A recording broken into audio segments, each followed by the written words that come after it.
पंडितों के जन्म की कथा। धृतराष्ट्र जन्म से ही अंधे थे। अंत उनकी जगह पर पांडु को हस्तिनापुर का राजा बनाया गया था।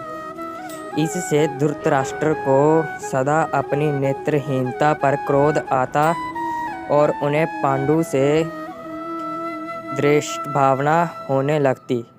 पांडु ने कुछ ही समय में संपूर्ण भारतवर्ष को जीत कर कुरु राज्य की सीमाओं का यवनों के देश तक विस्तार कर दिया। एक बार राजा पांडु अपनी दोनों पत्नियों कुंती तथा माद्री के साथ आखेट के लिए वन में गए। वहां उन्हें एक मर्ग का मैथुनर्त जोड़ा दृष्टिगत हुआ। पांडु ने तत्काल ही अपने बाण से उस मर्ग को घायल कर दिया। मरते हुए मुर्ग रूपधारी किंदम ऋषि ने पांडु को श्राप दिया, राजन, तुम्हारे समान क्रूर पुरुष इस संसार में कोई भी नहीं होगा। तूने मुझे मैथुन के समय बाण मारा है। अंत जब कभी भी तू मैथुनर्त होगा, तेरी भी मृत्यु हो जाएगी। इस श्राप से पांडु अत्यंत दुखी हुए और अपनी रानियों से बोले, हे देवियों, अब मैं अपनी समस्त वासनाओं का त्याग करके इस वन में ही रहूंगा। तुम लोग हस्तिनापुर लौट जाओ। उनके वचनों को सुनकर दोनों रानियों ने दुखी होकर कहा, नाथ, हम आपके बिना एक क्षण भी जीवित नहीं रह सकती। आप हमें भी वन में अपने साथ रखने की कृपा कीजिए। पांडु ने उनके अनुरोध को स्वीकार करके उन्हें वन में अपने साथ रहने की अनुमति दे दी। इसी दौरान राजा पांडु ने अमावस्या के दिन ऋषि मुनियों को ब्रह्मा जी के दर्शनों के लिए जाते हुए देखा। उन्होंने उन ऋषि मुनियों से सभ्यों को साथ ले जाने का आग्रह किया। उनके इस आग्रह पर ऋषि मुनियों ने कहा, राजन, कोई भी निसंतान पुरुष ब्रह्मलोक जाने का अधिकार नहीं हो सकता। अंत हम आपको अपने साथ ले जाने में असमर्थ हैं। ऋषि मुनियों की बात सुनकर पांडु अपनी पत्नी से बोले, हे कुंती, मेरा जन्म लेना ही व्यर्थ हो रहा है, क्योंकि संतानहीन व्यक्ति पितृक्षण,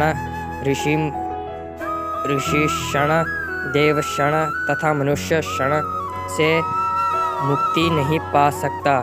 क्या तुम पुत्र प्राप्ति के लिए मेरी सहायता कर सकती हो? कुंती बोली, हे आयुर्पुत्र, दुर्वासा ऋषि ने मुझे ऐसा मंत्र प्रदान किया है जिससे मैं किसी भी देवता का आह्वान करके मनोवांछित का वस्तु प्राप्त कर सकती हूँ। आप आज्ञा करें, मैं किस देवता को बुलाऊं? इस पर पांडु ने धर्म को आमंत्रित करने का आदेश दिया। धर्म ने कुंती को पुत्र प्रदान किया, जिसका नाम युधिष्ठिर रखा गया। कालांतर में पांडु ने कुंती को पुनः 2 बार वायुदेव तथा इंद्रदेव को आमंत्रित करने ही की आज्ञा दी। वायुदेव से भीम तथा इंद्र से अर्जुन की उत्पत्ति हुई। तत्पश्चात पांडु की आज्ञा से कुंती ने माद्री को उस मंत्र की दीक्षा दी। माद्री ने अज्ञानी कुमार अक्षानी कुमारों को आमंत्रित किया और नकुल तथा सहदेव का जन्म हुआ। एक दिन पांडु माद्री के साथ वन में सरिता के तट पर भ्रमण कर रहे थे। वातावरण अत्यंत रमणीक था और शीतल मंद सुगंधित वायु चल रही थी। सहसा वायु के झोंके से माद्री का वस्त्र उड़ गया। इससे पांडु का मन चंचल हो उठा। माद्री द्वारा समझाने तथा झंकार करने पर भी वे मैथुन में प्रवृत्त हुए। तभी किंदम ऋषि के शापवश उनकी मृत्यु हो गई। माद्री ने इसके लिए समय को ही दोषी माना और वह भी पांडु के साथ ही सती हो गई। किंतु पुत्रों के पालन पोषण के लिए कुंती हस्तिनापुर लौट आई। वहां रहने वाले ऋषि मुनि पांडवों को राजमहल छोड़कर आ गए। ऋषि मुनि तथा कुंती के कहने पर सभी ने पांडवों को पांडु का पुत्र माना और उनका स्वागत दिया। हेलो दोस्तों, अगर आप हमारे चैनल पर नए हैं तो हमारा चैनल सब्सक्राइब करें और साथ में बेल आइकन को जरूर दबाएं। Thank you so much.